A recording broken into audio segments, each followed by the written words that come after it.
Welcome everyone to this afternoon's Tuesday Times Roundtable. I am pleased to welcome today's moderator to his first Tuesday Times Roundtable. Saif Ishoof Esquire serves as the Vice President for Engagement here at FIU, where he was appointed in May of 2015 by our President Marc Rosenberg. As the VP for Engagement, he builds win-win partnerships that create sustainable change for the university and its students, public and private sector partners, and the global community. He's also a fellow at FIU's Green School of International Public Affairs. Previous to FIU, Saif served as the founding executive director at City Year Miami, which provides 17 to 24-year-olds an opportunity to serve 1 year in high-needs schools as tutors, mentors, and role models.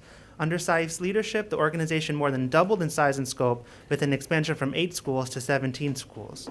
Saif earned his bachelor's degree in foreign service from Georgetown and his JD from the University of Miami School of Law.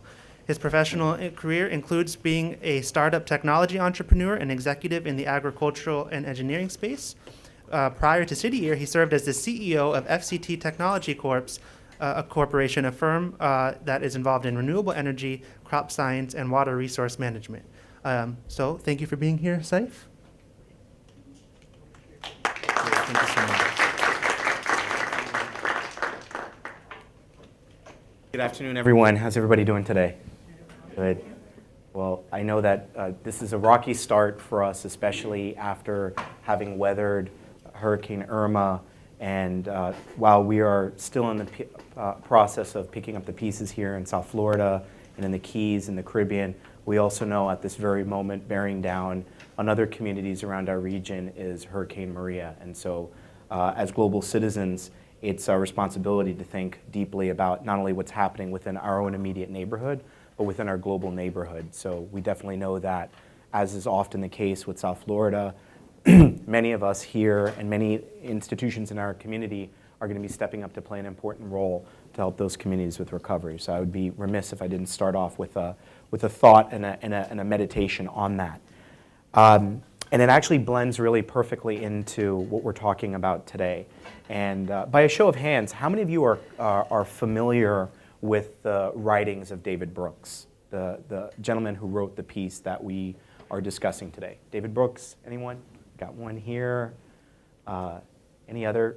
Well, it's actually great that we don't have as many folks that have a deep frame of reference around David Brooks, because when you're reading a lot of these different columnists from the New York Times, sometimes it's actually a good thing to read them without a sense of bias about who they are and the backgrounds that they might bring.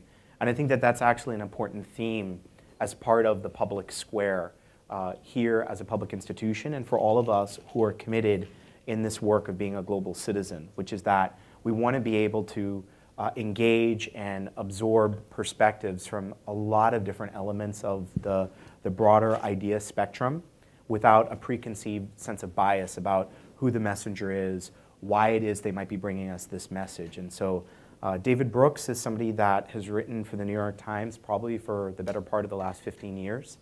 He's been a public thinker and a commentator, and is also somebody who's fascinating because he himself has gone through this journey in his ideological perspective. So a lot of people who know David Brooks going back maybe about 15 or 20 years know him as a right of center or somewhat conservative columnist. I wouldn't say necessarily Republican, but I think from an idea perspective, a lot of the things that Brooks would comment on would be coming from a more right of center type perspective. And then interestingly enough, which is the case for all of us because we are human beings and we evolve in so many different ways, David Brooks has actually gone through a journey in a transitioning of his perspective on a wide range of different issues. And so it's safe to say, and this would be one of my takeaways for all of us when we're thinking about this piece, is that Brooks actually falls under the domain of what I would call a humanistic type thinker now. He's somebody who really pushes us again and again to think about our shared sense of values, even though, and there are critics of Brooks, which I think sometimes could be accurate in saying that he's a little bit misguided. Sometimes some of the things, what he's trying to share sometimes does come from the realm of an Ivy League educated, straight, white male, privileged type perspective.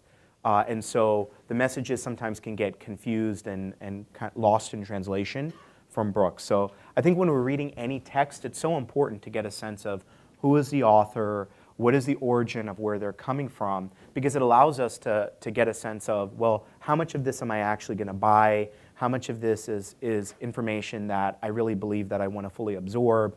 And it also allows us, whenever we're reading anything in the Times, and I do this a lot, in my head, I get into a debate with the author. I'm thinking about, okay, they said this, and then I've got a counterpoint in my head to whatever it is that they're putting forth. And I think that with this article, the first thing that represented that debate, and I've actually seen David Brooks speak a couple of different times. He's very mild-mannered, presents himself as a very earnest type figure, almost very professorial. Like we could all imagine having a professor that looks and sounds like David Brooks, or maybe even a neighbor, or that person standing in front of us in the line at Publix who turns around and might see you wearing a little bit of FIU swag and says, tell me, young man or young woman, about yourself. Like very earnest, like a sincere guy. So when I read the article, and I'd read it when it originally was published, it starts off with this very, very kind of provocative, in-your-face statement, how we are ruining America. So I took a step back and I said, wow, that's very inflammatory, this idea of how we are ruining America. And it's a very loaded sentence. And for any of us who know how commentators and editorial writers write, you have to have something that pulls people in, right? If it was merely to say the article is the socioeconomic divide and lack of social capital is driving deeper divisions within the haves and have-nots in our society, maybe people wouldn't necessarily, it might not get as many clicks as how we are ruining America, and it's actually very directed and pointed at all of us who read this. We are the accused. We are standing. My own discipline, as Eric mentioned, I'm an attorney by training, so oftentimes I think about this, that there's this back and forth of the lobby of ideas, and this author challenged us in saying how we're ruining America. So I want to start off with a question which will allow me to then dive a little bit deeper into facilitating a discussion about this article. How many of us, by a show of hands in this room, agreed with the underlying thesis of David Brooks, that we are indeed ruining America? How many of us agreed with what he said?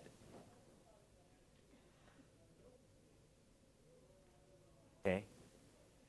I'm not a math major, but I think it looked like it was more than 50% of the room agreed that Brooks was right.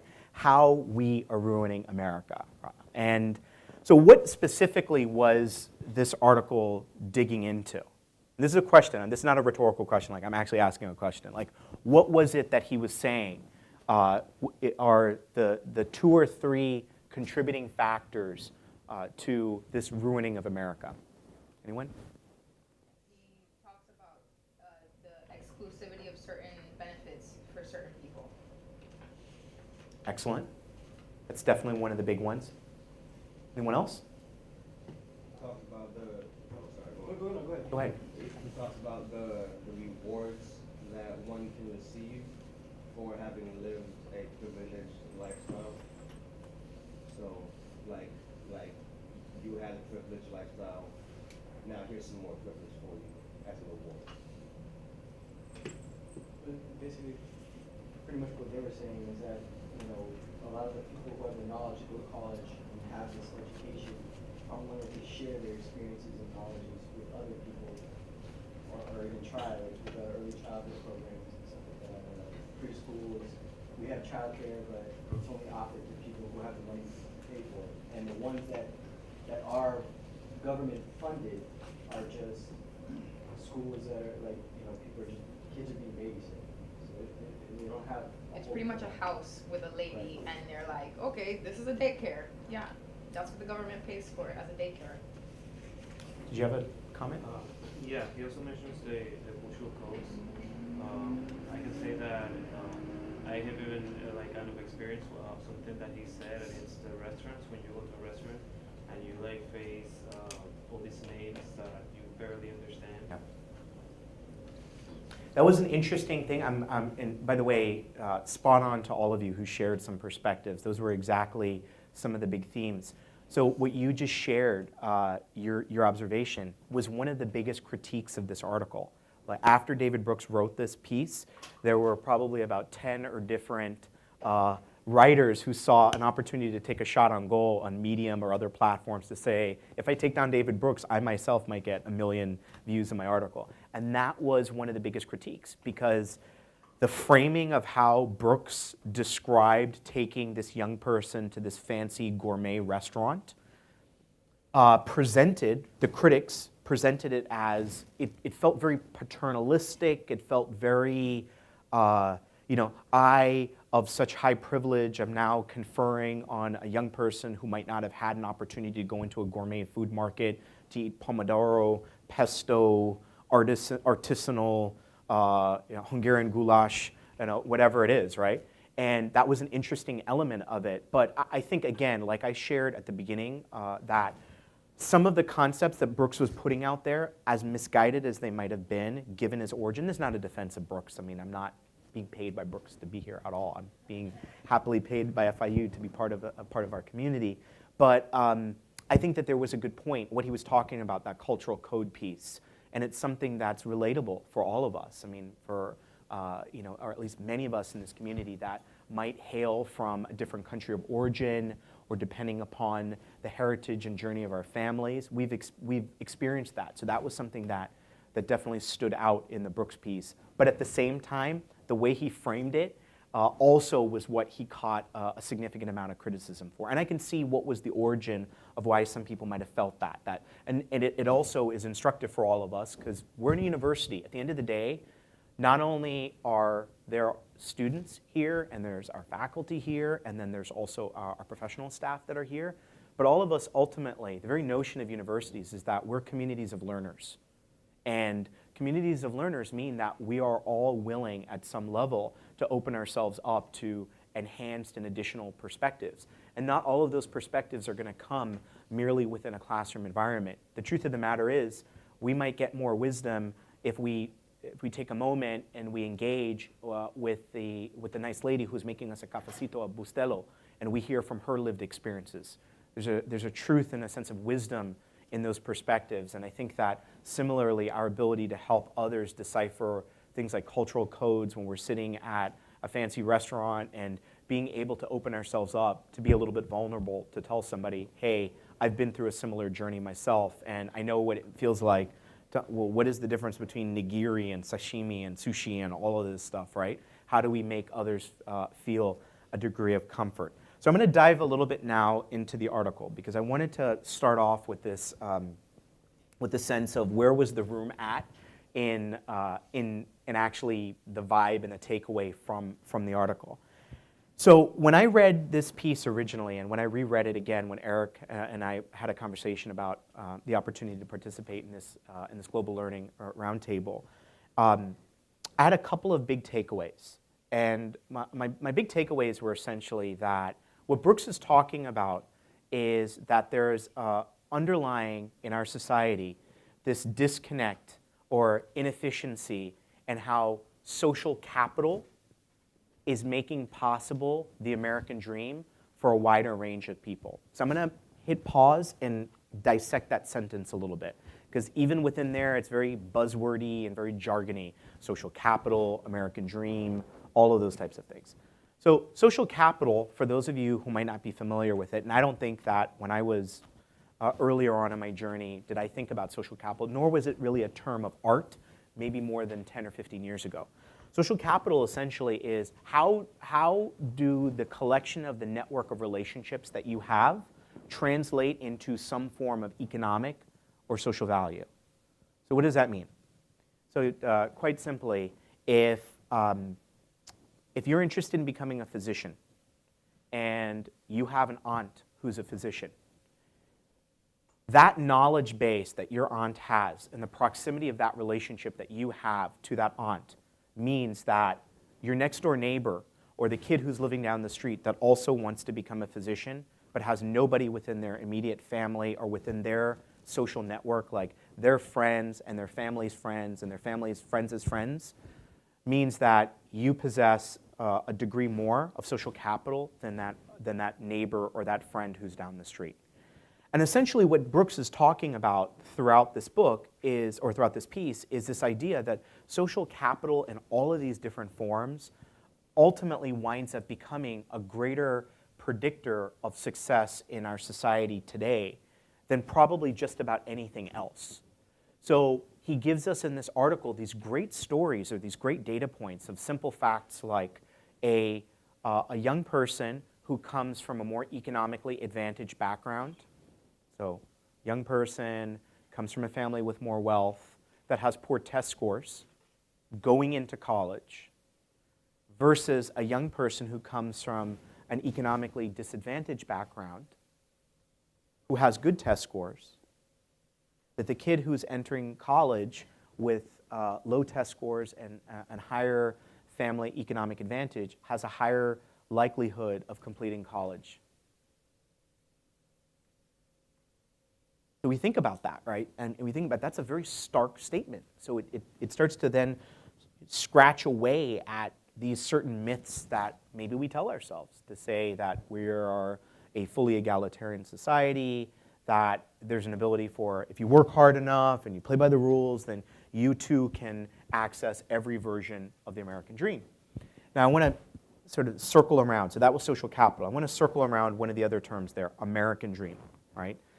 So how many of you in this room have heard of an author by the name of Ta-Nehisi Coates? Right? So Ta-Nehisi Coates, his seminal work is called Between the World and Me. And Ta-Nehisi Coates is, like Brooks, also a public thinker, public intellectual. His book is extraordinary. If you haven't read it, whether you agree with what Coates presents in his book, it's one of those must-read books. It's like when you're in 7th or 8th grade, like if you don't read The Diary of Anne Frank and you don't read Alex Haley's Roots, then you're kind of not really a human being. I'm saying that. That's a joke. That's not real. But like Coates' book is one of those books that like you read it and you see the world in a very different way, even if you might not agree with it. You're actually getting in a sense of enlightenment. So that statement, social capital is a bridge to the American dream, also then is predicated on an underlying sense of, do we believe that there is an American dream which is still accessible, and is it something that everyone has an ability to manifest a good showing towards? And if you read the Coates book, he will tell you that it's dissipating, and it might be more fiction than nonfiction, which is a really, really important perspective. If we want to stay grounded in a very, very wide range of perspectives, the data is telling us that. So that starting point that Brooks starts with, this idea that if you are coming from an economically advantaged background, you have low test scores, and then you reverse the data, that you're gonna do quite all right. So this is one of those elements of how Brooks talks about these inefficiencies and the sense of brokenness within our society. The other thing that he talks a lot about is going down to this very, very boring, tedious element of how urban policy is set. And a lot of us who are in the arena of trying to drive positive change within our society, we only see it through the lens of there's a crisis response, right? So there's something that goes wrong, and then we're going to respond to it, right? So, using the hurricane as an example, there are a lot of people who are suffering really badly, and that they need food and they need basic amenities to be able to survive, right? Crisis response. The long game, which Brooks talks about, is really around things like how urban policy is set, how zoning laws are configured, how municipal taxing structures drive the allocation of resources. And what Brooks is saying there, and he references a really, really good book, which is called Hoarding the American Dream by Reeves, is this idea that like many of us get caught up in the crisis response loop, and we miss out on the idea that like there are structural elements within our society that are driving this divide.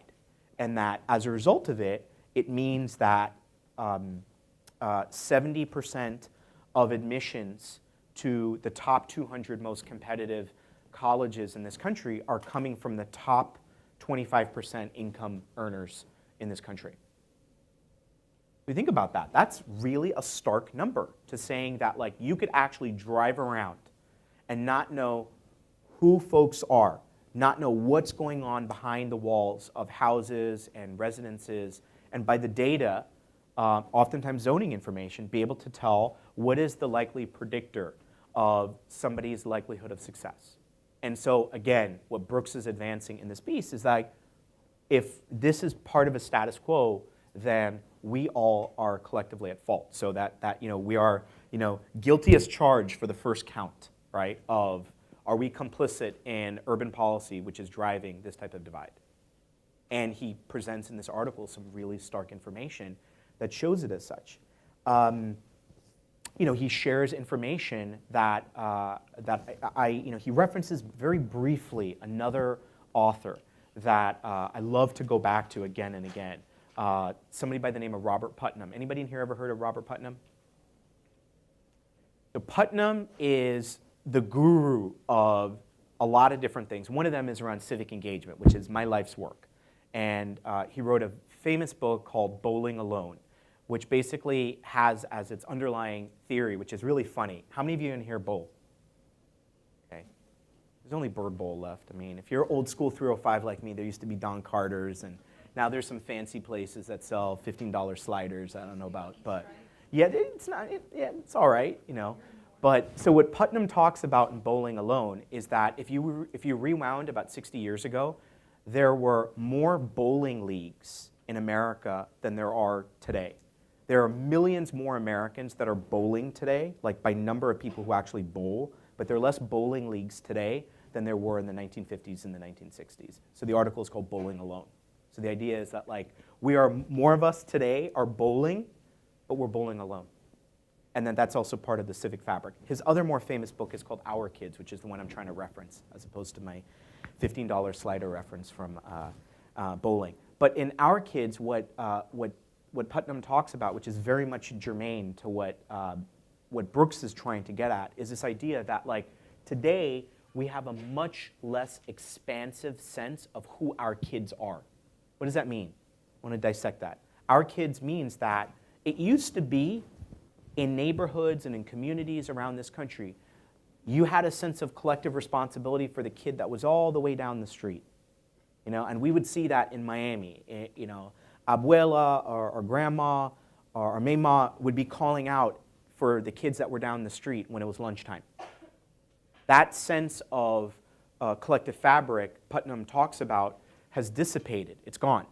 And not only is lost in that the ability to get in on some great jerk chicken or something like that your neighbor's grandmother might have made, but what it also means is that your sense of skin in the game to seeing success for others has also started to dissipate. And it isn't just merely it doesn't feel good anymore, and so you get into a neighborhood and you don't really feel a sense of belonging. It actually translates into a form of likelihood of success, because then all of a sudden, if you know what that kid down the street's doing, and you know what that young lady who is trying to become a nurse is trying to do, and maybe you can connect her to somebody else who's a hospital administrator, if that all goes away, what goes away as well?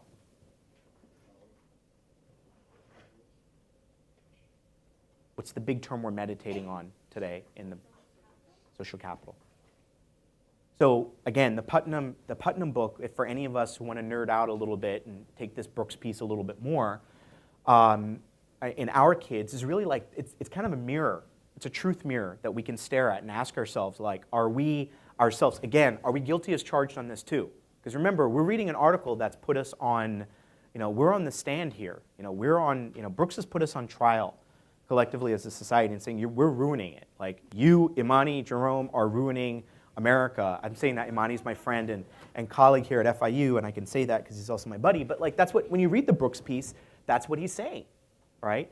And this whole idea of social capital and what it translates into, I think is really relevant for us, because a lot of what he's talking about is also in the college-going journey. It's talking about the predictors of success within universities.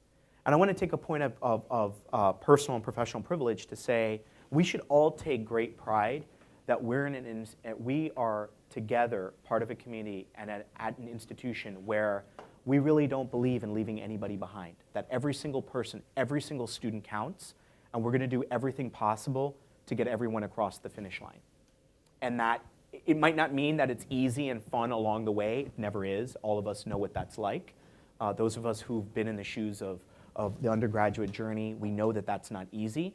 But that a lot of what the commentary that Brooks is talking about, it's applicable to us and it's applicable to all institutions. But really and truly, we are imagining and together building what resilient institutions look like that are not defining ourselves by, as Dr. Rosenberg, our president, says, who we exclude.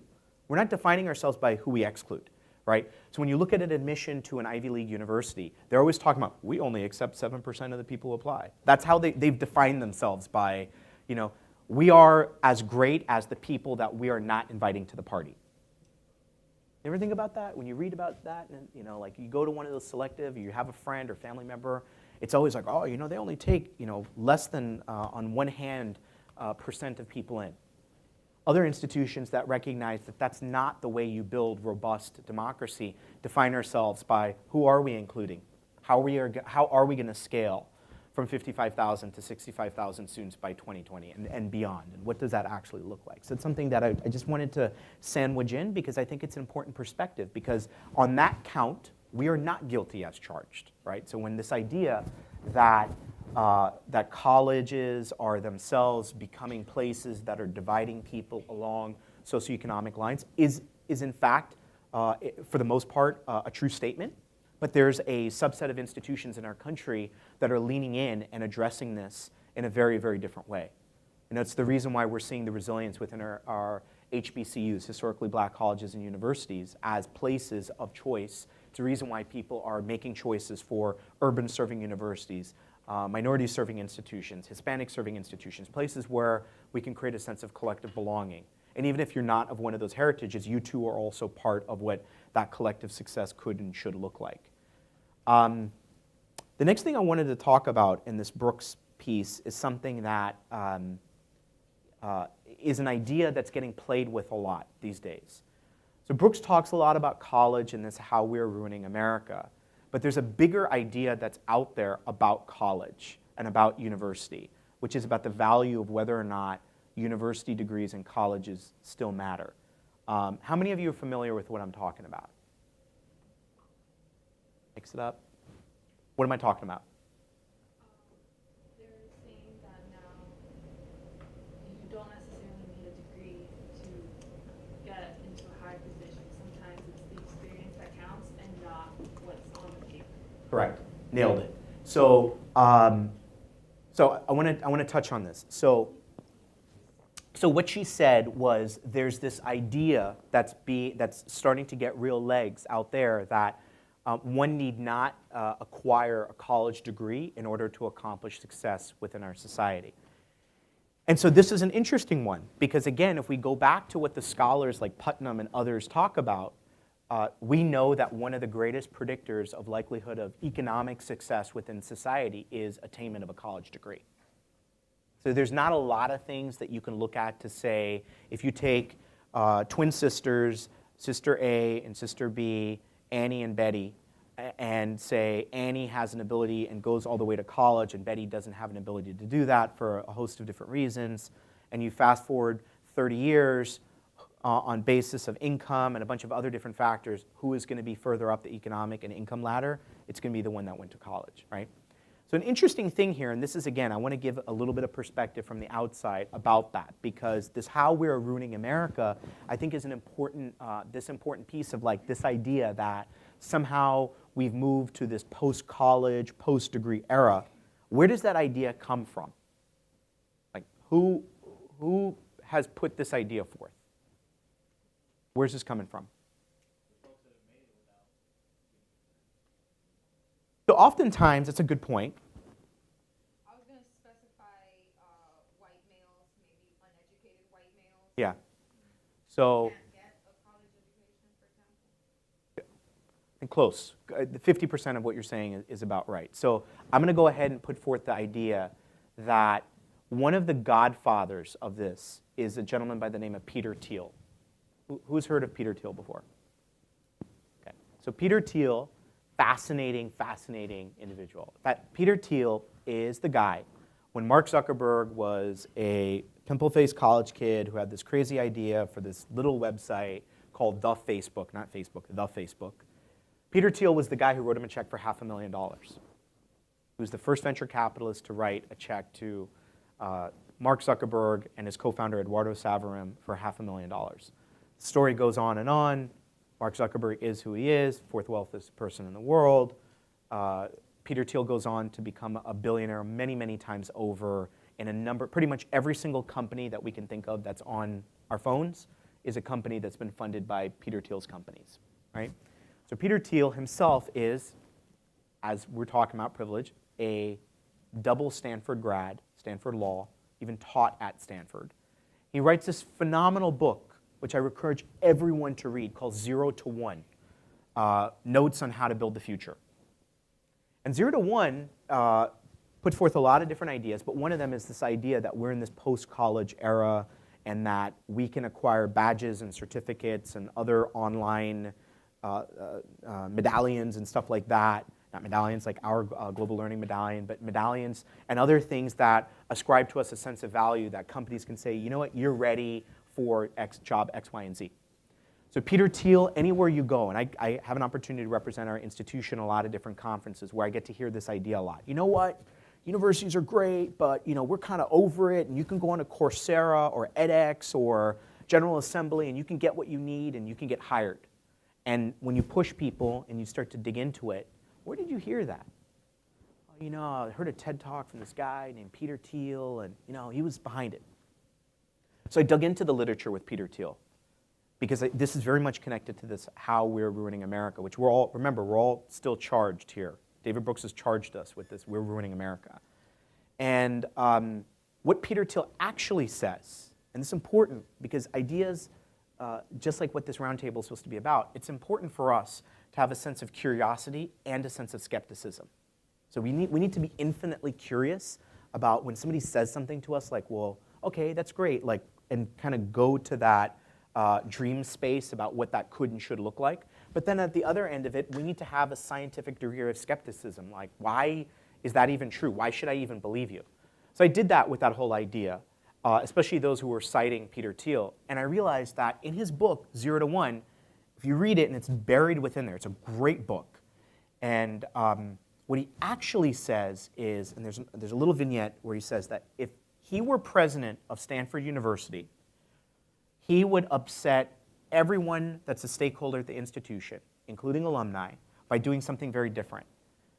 He said that he would take Stanford University and he would quadruple its enrollment. He said because higher education should not be like a nightclub that determines who stays outside of the club and who comes into the club. So when I read that, I was like, wow.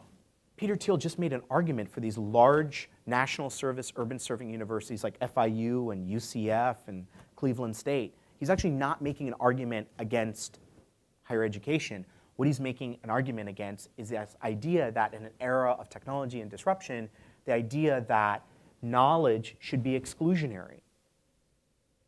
So this is an important piece. This is a little bit of a sidebar to the bigger Brooks discussion around how we're ruining America.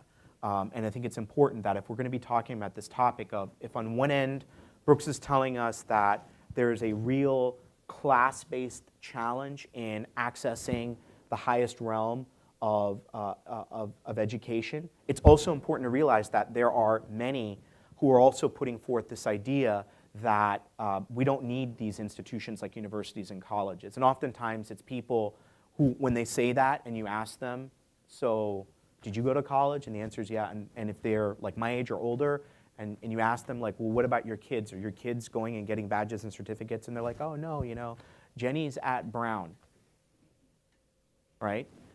So it's important, again, that the whole balance of curiosity and skepticism, that if on one end what Brooks is telling us is that there's a real challenge, this real societal divide around the ability for more people to access whatever is the best version of our society for themselves, that also we need to have a degree of awareness that there's also this idea that there are many who believe that, you know what, that's not really true, that that's not a pathway. We can't be tone deaf as well in recognizing that these institutions also themselves need to evolve and adapt and grow and morph and become many, many different things to be responsive to the world that's out there. How many of you in here have ever heard of a guy by the name of Marc Andreessen? Okay. How many of you have ever used Internet Explorer, the browser? Okay, not everybody in business. Okay, so Marc Andreessen was a 22-year-old software geek who created a company called Netscape that actually was the biggest competitor to Microsoft's Internet Explorer. And there's a really great CNN documentary called The 90s, which is about this ongoing lawsuit, really the government's case against Microsoft to break up Microsoft as a monopoly, because this 22-year-old kid named Marc Andreessen created Netscape, which was the original internet browser, and then Microsoft wanted to take Internet Explorer, package it into Windows, so the only way you could get onto the internet was if you paid $100 for a Microsoft Windows license. And Andreessen was like, to heck with that, you can get onto Netscape for free.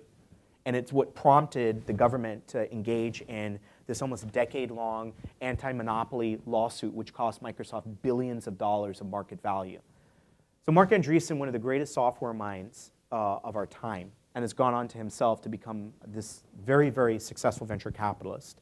And he wrote a really great book with his co-founder, Ben Horowitz, called The Hard Thing, about hard things, which is such a great title. I love redundant titles like that. It's very easy to write when you think about it. But in it, he says, in talking about how we need to be responsive to where we're headed, and institutions like ourselves need to think about this, and what is the value of a college degree. Andreessen says that in the future, there are going to be two types of jobs. Two types of jobs. Those who tell computers what to do, and those who are told what to do by computers. How does that sit with everybody? Do you guys agree with that?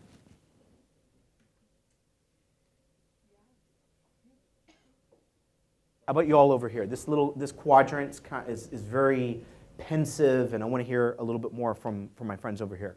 Do you agree with that? I think it's already happening. Things happening. Anybody disagree? You got? I guess I'll just put them as that. Good, love it. Thank you. Since we went through this hurricane, I think that would be a horrible idea to be dependent upon technology, because if something happens, then everyone's going to not know what to do. How do I get my groceries? How do I cook? How do I do all the basics that you would need to? I mean, I think that you got to find a balance. I think you can't go too much towards technology. You got to use it for your advantage, but at the same time, you can't become dependent on it. So I think that would be a horrible idea. It may happen, but I personally think I don't think it's good for society. Any other thoughts on that? Two types of jobs?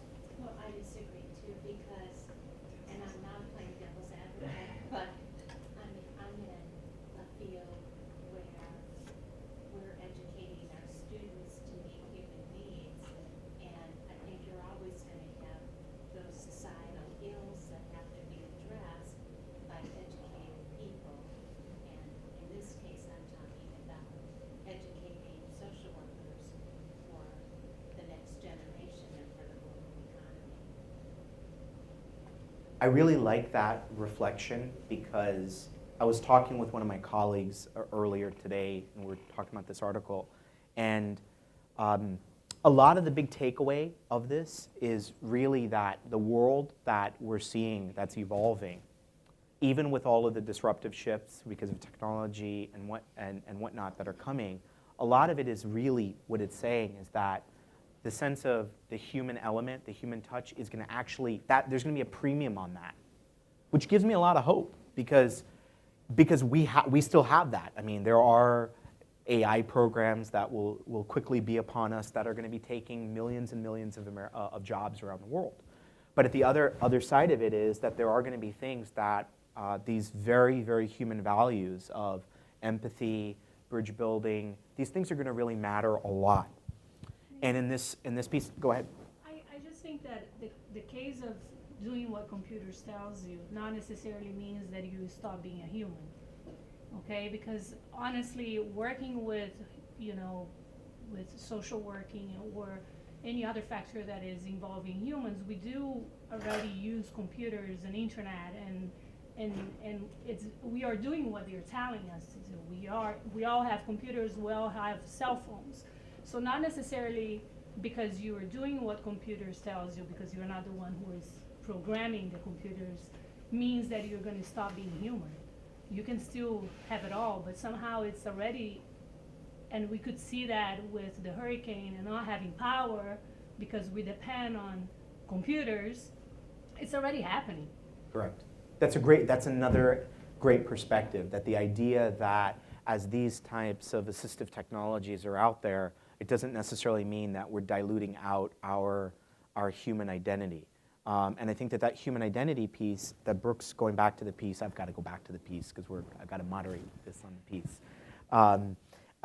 This whole idea of how we're ruining America, he goes again and again through a number of these different case studies of how this divide of opportunity, whether the cultural codes, and I think we touched upon that a little bit earlier, that plays a part. Social capital definitely plays a big part. And even as we talked about at the beginning, even things like zip codes begin to matter a lot. So, we have to ask ourselves, right, because we just talked a little bit about technology, is technology going to become a bridge, or is it going to become a wall moving forward in addressing some of these structural challenges within our society? And I think that this is one of the meditations that we have to have. And by the way, it's going to be up to us, and specifically many of you in this room, to figure that out. So just by a quick show of hands, how many of you in here actively utilize a platform like LinkedIn?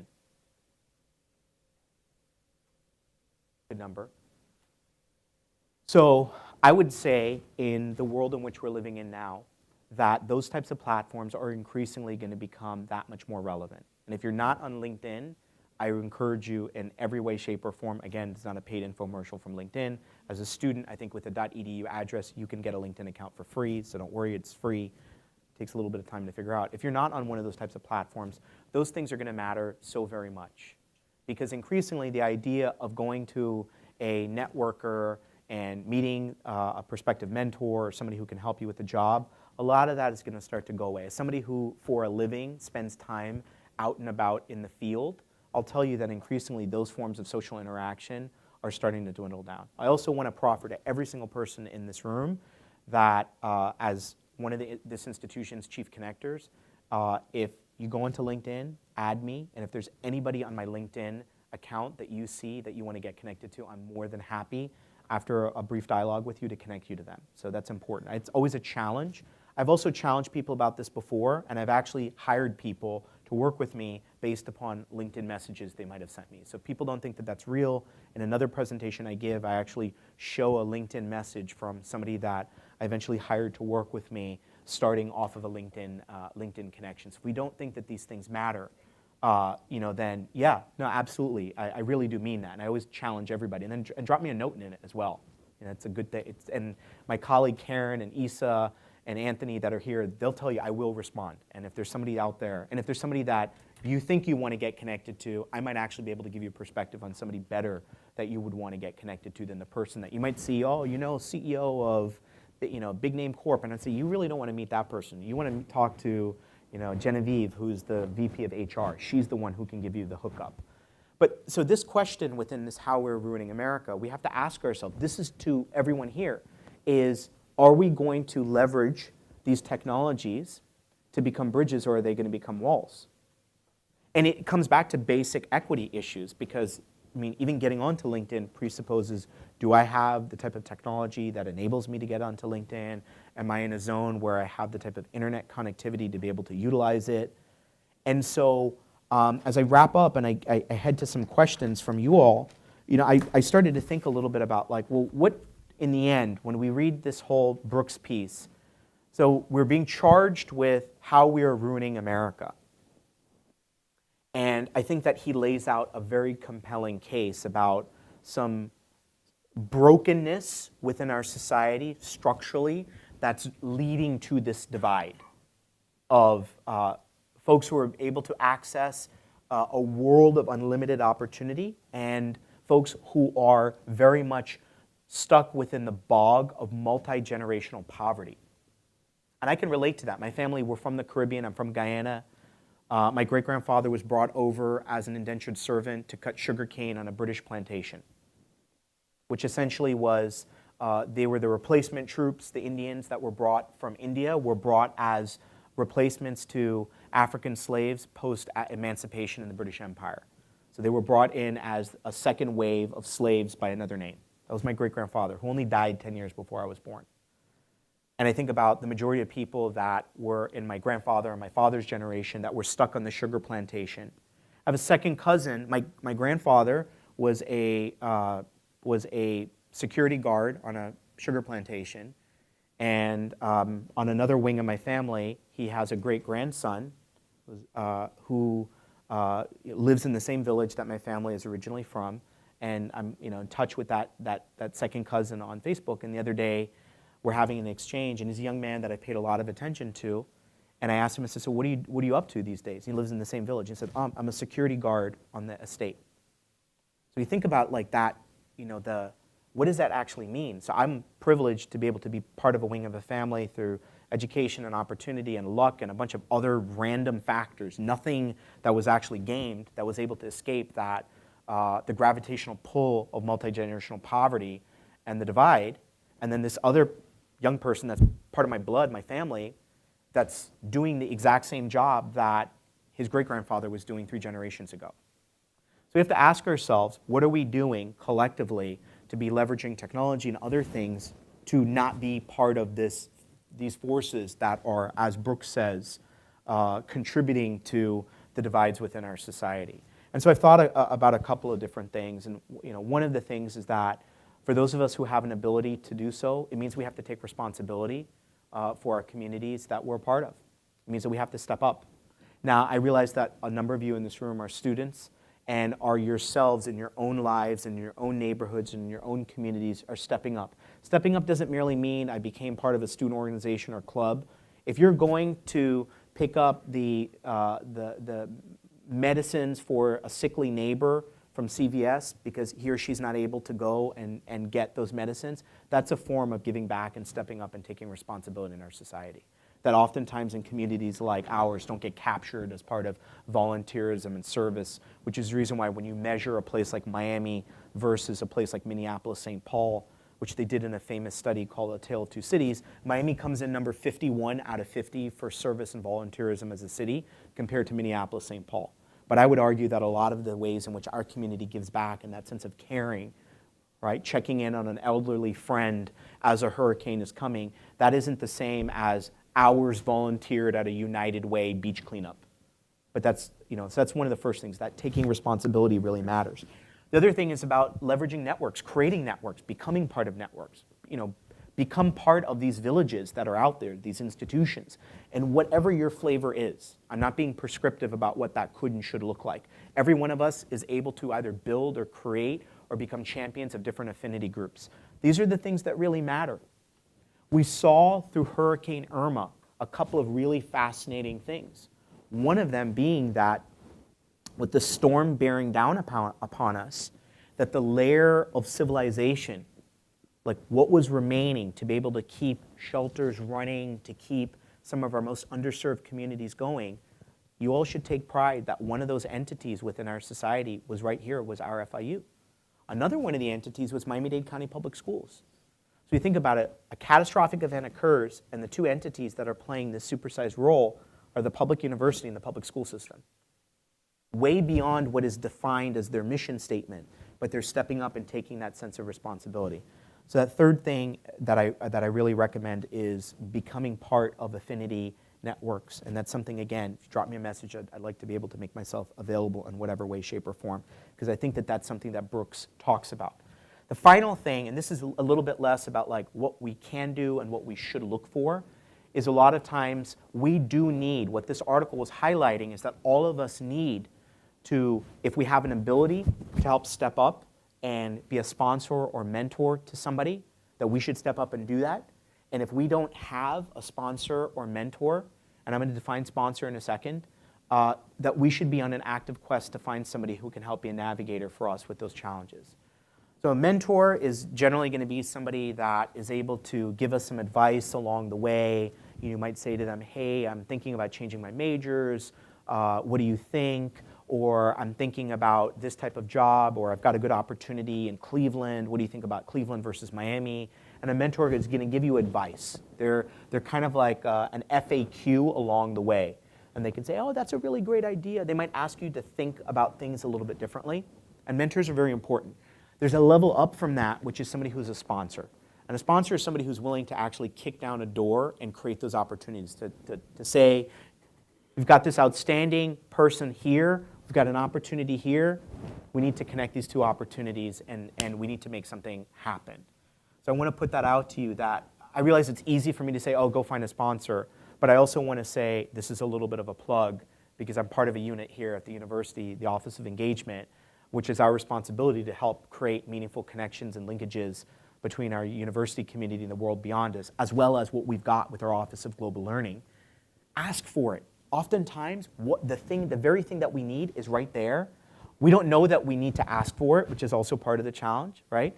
But go ahead and ask for it, because there are going to be people who are going to be willing to step up and to assist you in ways that you wouldn't have ever imagined. And a lot of what this Brooks piece is talking about is coming back to that whole area of human concern. How is it that we are embracing our sense of responsibility for the broader whole? Like this is a charging statement about how we're ruining our country.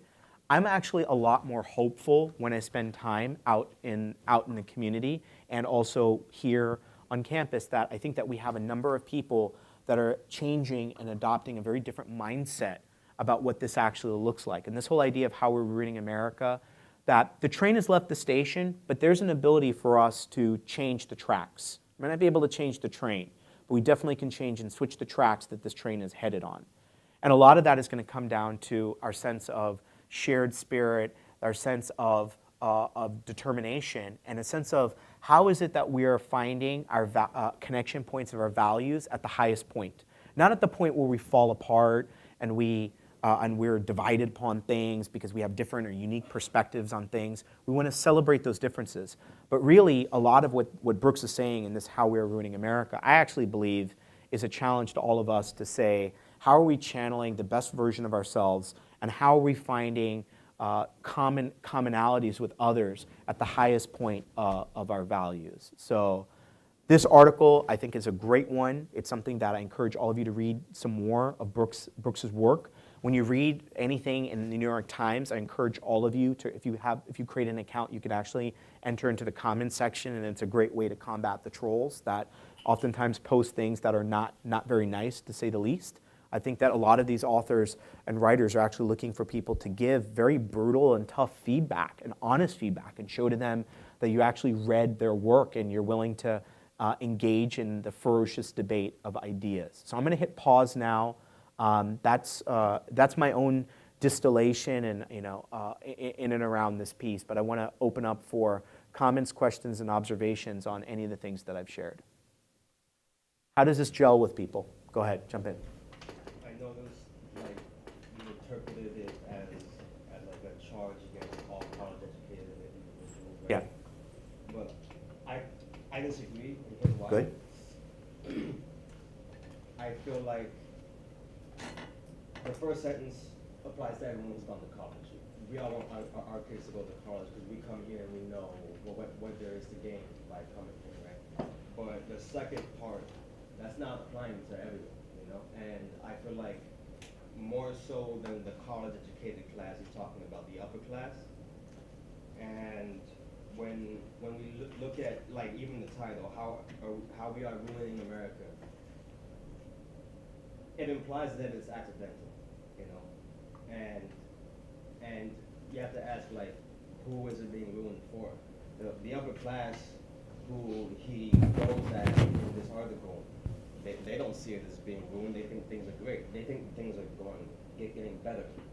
Whereas people like the ones you said that you see in the community, who still care and have that human element, they, even though they have good intentions, they don't hold the same keys that the upper class does, right? So we are kind of all in that together because we know that we have to survive and our intentions are good. But I feel like the upper class, whoever you want to group into that conceptual framework, they're the ones with the real power to do so, and it won't take generations make the progress that could be made in maybe a decade or so, if that was to happen. So I'm so glad, just want to jump in and say, I'm so glad that you highlighted that observation, because one of the books that he references in there is that book, Hoarding the American Dream by Reeves. And Brooks touches upon it, but he doesn't like double click down as deeply as you rightfully did there.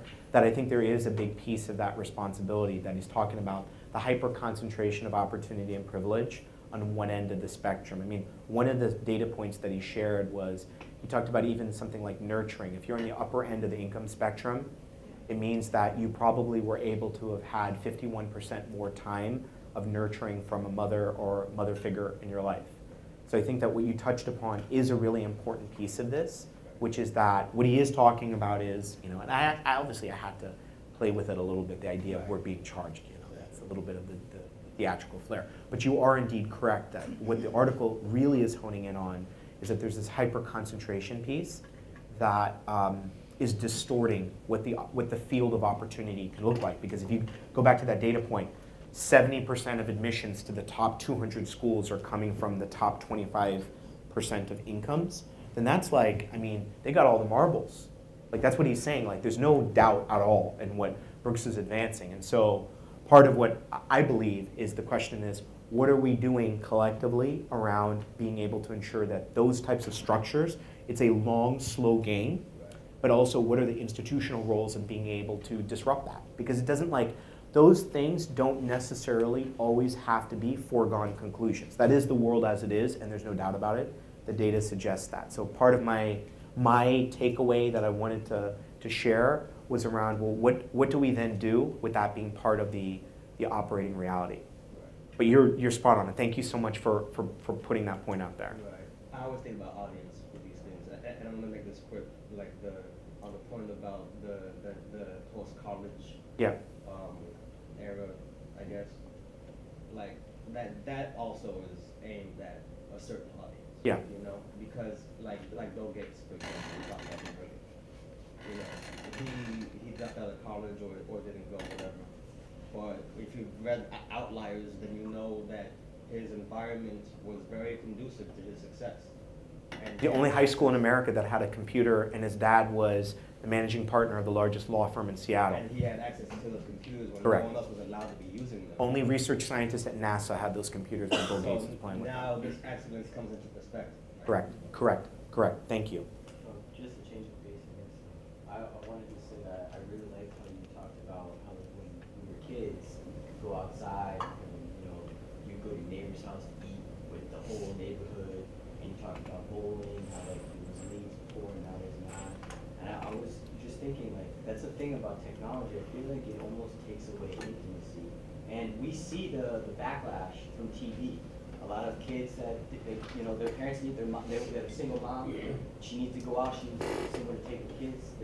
She sends them to childcare, like I talked about before, and they're being babysat by this TV. Yeah. Now we got iPads. We got all this technology, and people are looking at it, and they're not really interacting like they used to. You know what I mean? So I feel like technology is like a double-edged sword. Where there's so many great uses for it, but if we go down that road, we're hurting ourselves. And another thing too, my last thing is that information is also something that you can only get if you're in the position, middle class, and we don't have, internet's not just for everybody. Right. In some countries, they got Wi-Fi for everyone, everybody's connected. Over here, I don't see why we're secluding information from everybody. Everybody should have access to information. That's just my opinion. Great points. Great point, young man. Great point. I grew up in poverty, so I would say some people. I would say your environment doesn't always have to be the end point of your future. Because I found ways to navigate through the situation I grew up in to get where I am now. I'm not gonna say that it works for everybody, but as far as the mentorship piece and looking for sponsors. It took me many years to realize that because I am mentoring people and I had to find me a mentor because if I had a mentor early on, I probably would have my PhD by now. But I would just say, yes, I see that. I see his point and I see a lot of other points in between, but I don't think America is being ruined by, I'm not gonna say lower class, but people who are not economically advantaged. I would say, more from the top, because a lot of things that are way beyond our control that we don't understand. And there's people, people on our level, we're trying to do the best we can to fix the situation, but if you're trying to fix the situation, you have an outside force trying to stop that, where's the medium? Thank you. Thank you. Hi. I see Eric coming up, which means that, One more. okay. Hi, I'm Evelyn. You touched on a lot of really important things that are still resonating in my mind, specifically the role of institutions, but also you talked about your not so distant history with your family being pretty much enslaved, and a lot of citizens of this country, a lot of Miamians, a lot of Caribbeans, Hispanics of all kinds have had that type of history. We're really not that far removed from our own grandparents in slavery, Right. but we don't think about that because none of, like, our grandparents are not talking to us about, oh, well, when I was, working on the sugar plantation, etc., and neither does the institution. For example, in Germany, you have this, I don't want to say they're teaching guilt to their pupils, but they do not teach a history of this distance from some of their historical problems, things that they have received backlash on. In our institutions, we don't learn about these things. And for example, this young man over here talking about his life in poverty, is very difficult to reach self-actualization when your basic needs are not met. So how could you, how do you suggest that an institution, for example, like FIU, make this kind of thing happen, make this kind of teaching a reality? If we don't know ourselves, because a lot of us do not know ourselves, we don't know our history, a lot of us don't even speak the same language that our parents speak, how could FIU play a role in that? So I think that one of the things, and I'm going to say this and then wrap up, but I'm available. My email is saif@fiu.edu. I'm the only person at FIU who has their first name at FIU.edu. It's a little factoid. There's Dave. Dave, okay. I don't know Dave, but I know I've got mine. And if there's some other dude named Saif, then I took his email address. But Saif, S-A-I-F, @fiu.edu. But what I want to say is that one of the things that we're doing, our team, the Office of Engagement, my colleague Karen, who's our Assistant VP of Engagement, is that we are very singularly focused on how do we open up our community as a living classroom for opportunities with our FIU community, and how do we open up our FIU to the world at large. One of the things that we're doing, I'll give a little bit of a plug, it's very difficult to register now because it's coming up literally within 2-3 weeks, is that we're doing our first ever series of convenings here at FIU based upon something that the tech community does. They do something called Waffle Wednesdays, where they meet every Wednesday and they bring folks from the community together to learn. Sometimes people do quick little Pechakucha 5-minute slide shows and whatnot. We're rebooting it and doing our own FIU version. We don't want to steal the name Waffle Wednesdays. We want to respect the team behind it. So we're bringing to FIU our own version of the community here at FIU, and FIU out to the community, and we're calling it Tostada Tuesdays. And the first one, I believe, is going to be on October 3rd. It's going to be held at Startup FIU. We're going to be bringing a lot of our community partners, a lot of the people who can bring those lived experiences beyond the classroom to help inform. So we know that a lot of that learning, if we want to get in a sense of what's actually happening out there, is going to come from people that, that own the neighborhood bodega. That family might be able to give us more perspective about what multi-generational poverty and what gentrification looks and feels like than somebody who might only be a scholar in that space. That's our answer to it. So thank you guys for giving me an opportunity to participate. Look forward to seeing you all on campus.